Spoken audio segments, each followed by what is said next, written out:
L'usine Orano-La Hague est située en Normandie, à l'extrême pointe du Cotentin, sur une superficie de 300 hectares. Environ 4000 personnes y travaillent. Sa vocation, valoriser le potentiel énergétique de combustibles nucléaires usés provenant des centrales nucléaires françaises et étrangères. Car après avoir produit de l'énergie pendant 4 à 5 ans dans le cœur d'un réacteur, un assemblage de combustible doit être remplacé. Pourtant, ce combustible usé contient encore un potentiel énergétique important, l'équivalent d'un quart de l'énergie produite par un assemblage neuf. Le traitement effectué à l'usine de La Hague va permettre de récupérer l'uranium et le plutonium contenus dans le combustible, soit 96% de la matière nucléaire. Les 4% qui restent sont des produits de fission. Ces déchets ultimes sont conditionnés de manière sûre et durable, tout comme les structures métalliques également non réutilisables. Deux métiers donc, la valorisation des matières nucléaires d'un côté et la gestion optimale des déchets de l'autre. Explication. Les assemblages de combustibles usés sont acheminés depuis les centrales nucléaires vers le site de La Hague dans des emballages sécurisés. Ils sont transférés dans un premier atelier pour réception et entreposage en piscine. L'assemblage est contrôlé, préparé, puis accosté avec une parfaite étanchéité à la cellule de déchargement. Ici, comme dans toutes les cellules, l'automatisation est complète, fiabilisée à l'extrême. L'assemblage est déchargé, refroidi puis entreposé en piscine pour permettre la décroissance d'une partie de sa radioactivité.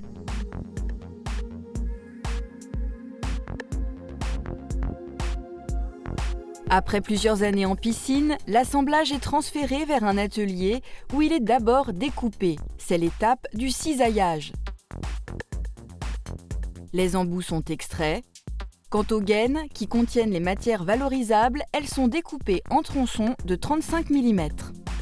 L'étape de la dissolution permet de récupérer la matière contenue dans ces tronçons afin de la traiter. Le principe est le suivant. Dans le dissolveur, les tronçons sont plongés dans de l'acide nitrique. Résultat, d'un côté des tronçons vidés de leur matière et que l'on appelle des coques, ils retrouvent ensuite la même ligne de traitement que les embouts, celle dédiée aux déchets métalliques. De l'autre côté, une solution de dissolution à partir de laquelle seront extraits l'uranium, le plutonium et les produits de fission.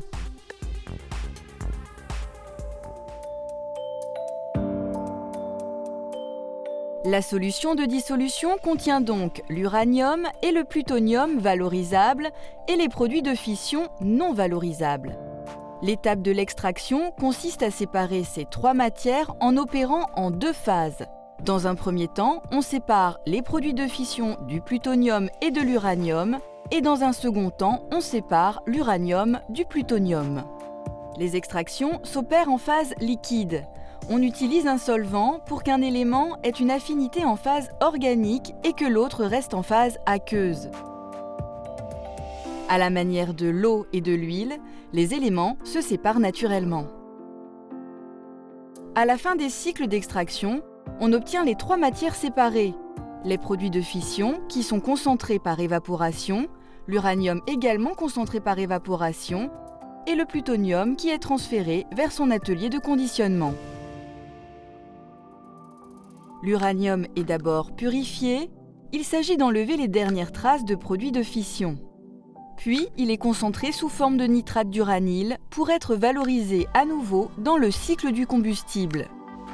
Le nitrate d'uranyle est entreposé dans des cuves avant d'être expédié pour recyclage vers les usines d'enrichissement et de fabrication du combustible. Le plutonium contient une grande quantité d'énergie.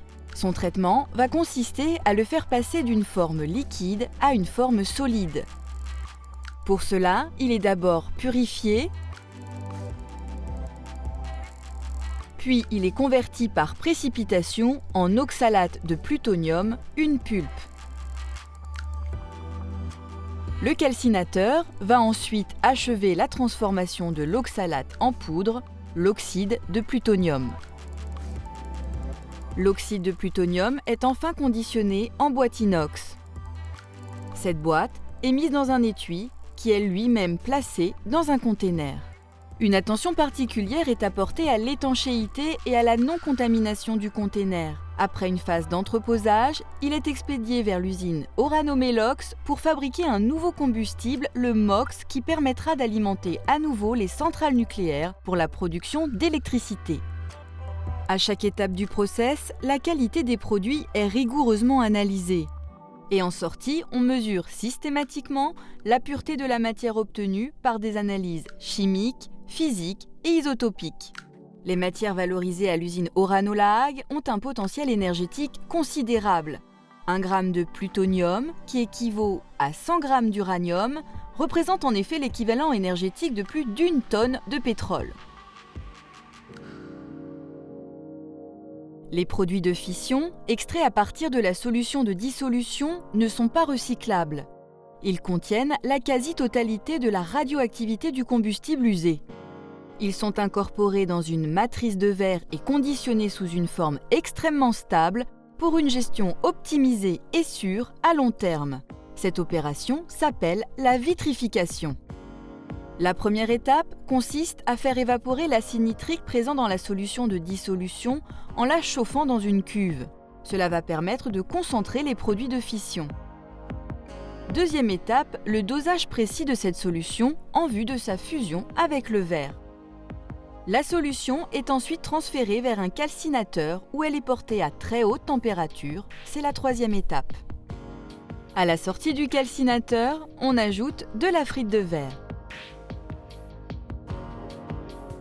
L'ensemble alimente un pot de fusion à 1100 degrés Celsius qui assure la parfaite incorporation des produits et l'homogénéité du verre, ce qui garantit un mélange très stable chimiquement pendant plusieurs dizaines de milliers d'années. Le verre obtenu est coulé dans un conteneur inox de 175 litres qui est ensuite refroidi, soudé, nettoyé et contrôlé pour vérifier qu'il est exempt de toute contamination. Non réutilisables, les parties métalliques de l'assemblage combustible, appelées coque et embout, sont d'abord rincées séparément. Les embouts à l'acide et à l'eau,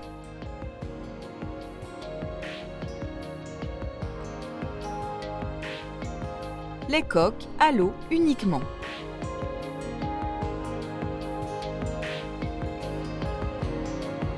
Transportés ensemble, les coques et embouts seront ensuite triés précisément grâce à un séparateur doseur pour contrôler leur bonne répartition dans l'étui.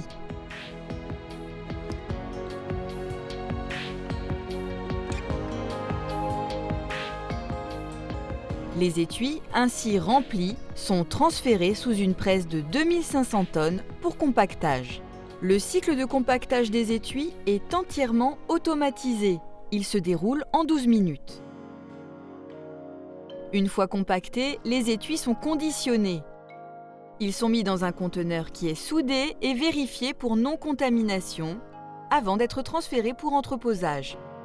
Grâce à ces opérations, le volume de déchets est divisé par 5, ce qui signifie une empreinte environnementale réduite. Les conteneurs de déchets vitrifiés et compactés sont standardisés afin de faciliter la logistique et leur gestion à long terme. Ils sont entreposés en toute sûreté dans des halls spécialement conçus. Conformément à la loi française, les déchets vitrifiés et compactés étrangers sont ensuite retournés vers leur pays d'origine. Les déchets français sont, eux, entreposés sur le site de La Hague en attendant la mise en service du centre de stockage géologique en profondeur CIGEO dans le nord-est de la France. Grâce au processus de traitement mis en œuvre à La Hague, 96% des matières recyclables contenues dans le combustible usé peuvent être récupérées pour produire à nouveau de l'électricité. Les déchets ultimes sont eux conditionnés de manière sûre et stable sur le très long terme. À ce jour, l'usine de La Hague est la référence industrielle du traitement des combustibles nucléaires usés en provenance de la France et de l'étranger. C'est grâce à ce savoir-faire unique au monde que les équipes d'Orano La Hague contribuent à la gestion durable des ressources énergétiques au service d'une industrie compétitive et sûre.